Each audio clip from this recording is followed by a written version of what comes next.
right, good morning. It's a Monday, and so it's Make It Happen Monday, and we are going to discuss, this week is going to be about food, feelings, and self-care, but mostly about this kind of interplay of, food and feelings, and helping our clients not see it all as a boogeyman, but something that they do have the capability. And if they don't, our job is to help grow that a little bit without them feeling quite so alone in it. So let's get started. This one's just a quick little moment that you'll have in sessions sometimes where it's, our clients and when I say clients, I mean humans. Emotions can be, especially emotions that are uncomfortable, can be challenging to navigate.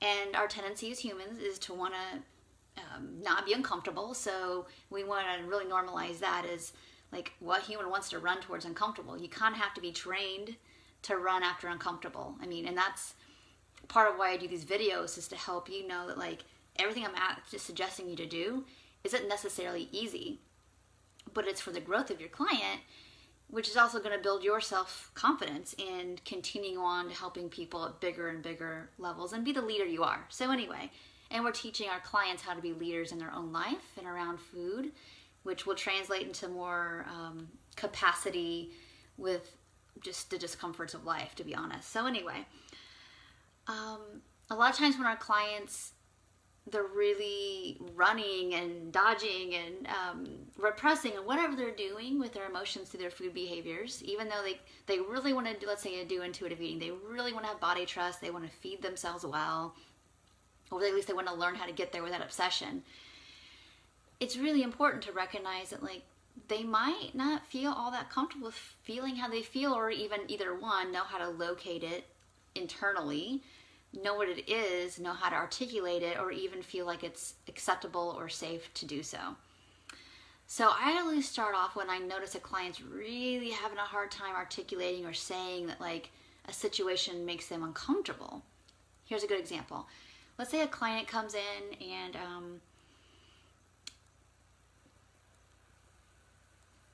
they have had somebody they feel like is an authority figure with them, whether it's a doctor or a parent or just somebody they kind of respect, or even somebody they just have pedestalized in some way. And, someone maybe says something a little bit, something that doesn't feel like they were heard and seen in a kind of way, or as an outright criticism that wasn't, warranted, or a mistake or a slight or whatever, or something really a lot bigger. It's like somebody said something really demeaning, derogatory, oppressive, whatever, and you feel like that person, like you might feel the frustration or the anger or whatever in you, but your client's not expressing that. They're making it, kind of smoothing it over, not making it a big deal, just not kind of fully either feeling it, acknowledging it, owning it, whatever. And this is the way I handle it, is like, gosh, I know you're saying you're feeling like it wasn't that big a deal, but I'm hearing you say that, and I'm feeling angry about that. I'm feeling angry that somebody said that to you. And I'm wondering what your thoughts are about that, I don't know, that I kind of feel angry about that, but you're not kind of feeling that way. What are your thoughts? Just to see if they can see there's a mismatch, or that I'm wrong, or it really is okay with them. You're just kind of testing the waters a little bit. And they might come out and say, if it was really something that they truly did feel frustrated or angry about or hurt about, but they can't express it, they'll say, well, it's not very nice to be angry, or I shouldn't be frustrated about this because maybe they're kind of right, or whatever. So there's your opening. So, I'm hearing you that the anger feels kind of difficult. Can I share something with you that, feelings are our messengers. It's not necessarily that you have to act on it, or especially react when people say things. But it's our job to either, you got some options. I mean, you can explain it away, or you can minimize it and defend it even, or what happened. But it's always going to be there in your system. So I'm wondering what would happen if through your food, because your food here and what was said around your food, around your body, kind of gives us a really rich opportunity to explore, like,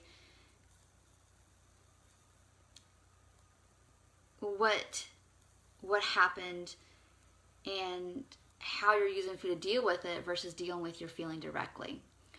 And I'm not saying that, feeling angry is always comfortable. I mean, and I always share this story with clients of my own. So you can feel free to use this. You can say a colleague when shared the story. When I was early in my own therapy, a long, long time ago, I was telling a story, and the therapist was like,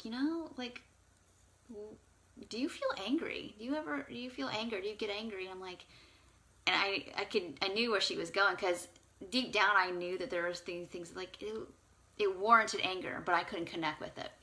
And I remember saying, I know that what you're telling me, and I know there are situations I can think of in the past that should have made me feel angry, but I don't feel it. I don't know if I don't have access to it, but I don't feel it.